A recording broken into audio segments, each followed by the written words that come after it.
उस कंपनसेशन में कहीं कोई कमी नहीं, जो पहले एक्ट में है वही उनको मिलेगा। केवल उसमें जो सहमति वाले विषय है, उस सहमति के आधार पर कि हम इसको बेचना चाहेंगे कि नहीं बेचना चाहेंगे। अब कोई लीनियर अगर प्रोजेक्ट है और मानो रेलवे का है और वो कहें कि इधर से नहीं निकालो इधर से निकालो, तो रेलवे के अपने नियम है, मेट्रो का है वो अपने नियम है, हाईवेज का है उनके अपने नियम है। हाँ, छोटी कोई इंडिविजुअल आइडेंटिटी है, कोई स्कूल बनाना है, अस्पताल बनाना है, इसको हम इधर से उधर कर सकते हैं, लेकिन लीनियर डेवलपमेंट को इधर से उधर नहीं किया जा सकता। केवल उतना ही उसमें छूट मांगी गई है। या जो पब्लिक इम्पोर्टेंस के जो पहले से उसमें दर्ज हैं, आर्मी का है, कोई सिक्योरिटी का है, कोई ऐसी चीज़ें हैं, उसका प्रावधान किया गया, इसलिए उसमें कोई समस्या का ऐसा आने का कोई कारण नहीं है। पंचकुला मेट्रोपोलिटन डेवलपमेंट अथॉरिटी, ये हमने तीसरी डेवलपमेंट अथॉरिटी बनाई है। पहले गुरुग्राम और फरीदाबाद की बनी हुई, तीसरी ये बन गई है, तो वहाँ के विकास के नाते उसका उपयोग होगा। फिर एक जिसमें उनकी ओर से काफ़ी जो चर्चा हुई है वो है Haryana public examination prevention of unfair means, नकल विरोधी कानून। नकल को रोकने के लिए ये कानून हम लेकर के आए हैं। बहुत प्रदेशों ने बना रखा है और हमारे यहाँ जो पिछले 2-3 ऐसे एपिसोड हो गए हैं उसमें हमें भी बहुत दुख हुआ है और बहुत खेदजनक है वो कि पेपर यानी एक प्रकार से लीक हो जाता है। बहुत लाखों जो परीक्षार्थी हैं वो एक आकांक्षा के साथ आते हैं कि उनका फेयर एग्ज़ाम होगा, उनको नौकरी मिलेगी, लेकिन वही पेपर किसी न किसी की साजिश से अगर लीक हो जाता है तो उसमें एक सख्त सज़ा का प्रावधान किया जाए और एक डेटरेंट उसमें हो, लोगों को भय लगे कि ये जो नकल का काम है ये हम नहीं करने देंगे। क्योंकि अनलॉफुल अनफेयर मीन्स लाखों करोड़ों रुपए के ये काम धंधे शुरू हो गए हैं इस धंधे को रोकने के लिए। क्योंकि इसमें तो 7-8 अगस्त को ये पेपर होना था। उस समय हमें जैसे पता लगा कि ये पेपर लीक पहले से हो चुका है, हमने उसको रद्द करवा दिया और रद्द करवाया। उसके बाद फिर पुलिस ने जांच की है और मुझे खुशी है इस बात की बताते हुए कि पुलिस इन 18-20 दिनों में ही उसके सोर्स तक पहुंच गई कि कहाँ से वो लीक हुआ था। जम्मू में एक प्रेस मिली है क्योंकि 2 जगह से वो प्रिंट हुआ, तो एक उसमें जम्मू है।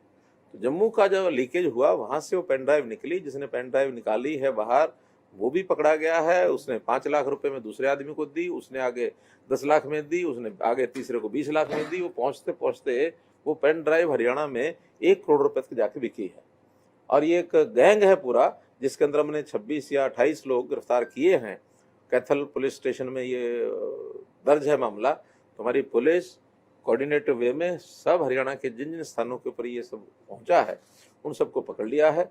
और इसमें भी जो लोग पकड़ा गया है, अगर उसके पीछे भी कोई होगा उसको भी बख्शा नहीं जाएगा, उसकी छानबीन भी की जाएगी। तो दूसरा ये बिल था। तीसरा एक बिल है जिसके ऊपर चर्चा उन्होंने की है, वो है परिवार पहचान पत्र। ये परिवार पहचान का विषय हमारा लगभग 2.5 साल से चल रहा है और धीरे धीरे इसमें रजिस्ट्रेशन 64 लाख परिवारों ने इसमें रजिस्ट्रेशन करा लिया है।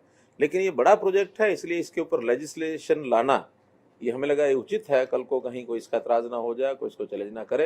लेकिन उसमें तरह तरह के कई बातें उन्होंने उठाई, इसका लाभ क्या है, ये क्यों बनाया जा रहा है। हमने सारा जो स्पष्ट पहले आपको बताया कि गरीब आदमी को भी, उसके परिवार को भी हम पहचान करके और लाभ दिला सकें। बीपीएल की कैटेगरी भी उसमें हमने 1,80,000 रुपया वार्षिक आय, इससे कम के लोगों को बीपीएल, और फिर अंत्योदय परिवार उत्थान योजना ये हमने चलाई है, परिवार समृद्धि योजना, मुख्यमंत्री परिवार समृद्धि योजना ये हमने चलाई है।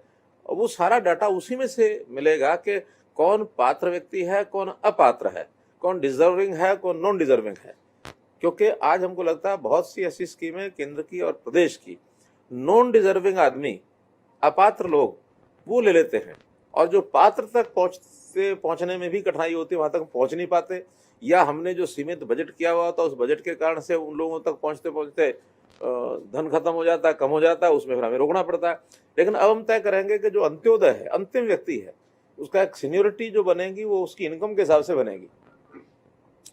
जो लोएस्ट इनकम का है उसकी प्रायोरिटी सबसे ज़्यादा, उसी हिसाब से हम उनको रोजगार देने वाले हैं। जो अंत्योदय परिवार उत्थान योजना में उसमें भी पहचान कर ली गई है इनकम वेरिफिकेशन की। 48,000 परिवार तो सिलेक्शन में हो चुके हैं। पहले चरण में हमने 1 लाख परिवारों का टारगेट रखा है और अगला जो बाकी 52,000 है वो भी महीने 20 दिन में और जो वेरिफिकेशन होकर के आ जाएगी। तो हमारे 6 डिपार्टमेंट हैं वो इसमें उन परिवारों की इनकम कैसे बढ़े इसके लिए वो काम कर रहे हैं। कोविड जैसी महामारी पर भी ये राजनीति कर रहे हैं। राजनीति वास्तव में ये विषय ऐसा है जो सबको मिल करके इस महामारी से पार होना चाहिए, पार लगना चाहिए। लेकिन इसमें भी इन्होंने जो कल राजनीतिक वक्तव्य दिए वो कोई बहुत अच्छे नहीं है कि ऑक्सीजन के कारण से लोगों की जो मृत्यु हुई है, हमारे यहाँ हरियाणा में किसी भी मृत्यु का कारण कोई ऑक्सीजन की कमी नहीं है। अगर कुछ मृत्यु हुई है तो उसके ऊपर जो रिपोर्ट्स आई हैं वो रिपोर्ट्स वहाँ की जो लापरवाही है डॉक्टर्स की, वहाँ के स्टाफ की, उस लापरवाही के कारण से एक 3 हॉस्पिटल की जो रिपोर्ट आई है हमारे पास, एक हिसार में है, एक रेवाड़ी में है, एक गुरुग्राम में है। 3 रिपोर्ट, हिसार की तो 3 रिपोर्ट्स हैं। एक वहाँ के जो मैजिस्ट्रियल इंक्वायरी हुई, एडमिनिस्ट्रेशन कराई, वो इंक्वायरी है। बोर्ड ऑफ डायरेक्टर्स उनकी भी एक डॉक्टर्स की जो कमेटी है उसकी इंक्वायरी हुई, और एक तीसरी ह्यूमन राइट्स कमीशन ने भी उन सारी इंक्वायरी के आधार पर अपनी ओर से भी जो एक स्टेटमेंट दी है, उस स्टेटमेंट में भी उन्होंने कहा है कि ये कहीं ना कहीं डॉक्टर्स की, पैरामेडिक्स की उनकी जो लापरवाही है उसके कारण से ही ये मृत्यु हुई है। वरना तो उसी दिन जिस दिन ये मृत्यु वहाँ बताई जा रही हैं, हिसार में लगभग 750-800 पेशेंट्स और भी कोविड के थे। तो कोविड पेशेंट्स बाकी सब ठीक सप्लाई होती रही है। अब हम तो चूंकि स्टेशन पर एक जगह का मॉनिटर करते हैं, एक जगह वहाँ टोटल ऑक्सीजन है, वहाँ का डिस्ट्रीब्यूशन तो उस एजेंसी के और हॉस्पिटल के माध्यम से हो रही है। उस हॉस्पिटल में जिसमें ये मृत्यु हुई है, वहाँ उस दिन 60 से 70 सिलेंडर्स की जरूरत थी ऑक्सीजन की, जबकि उनके पास केवल स्टॉक में 20 सिलेंडर, यानी सिलेंडर को एक दिन में भरने के लिए कम से कम 80-90 सिलेंडर के पास होने चाहिए। वो 20 सिलेंडर को बार बार भरवा रहे हैं और बार बार ला रहे हैं, बार बार ले जा रहे हैं। तो आखिर इस ट्रांसपोर्टेशन में बार बार भरवाने में एक कठिनाई तो स्वाभाविक आ सकती है। तो इसलिए उनका जो इंफ्रास्ट्रक्चर है सिलेंडर्स का, उसकी भी कमी रही है।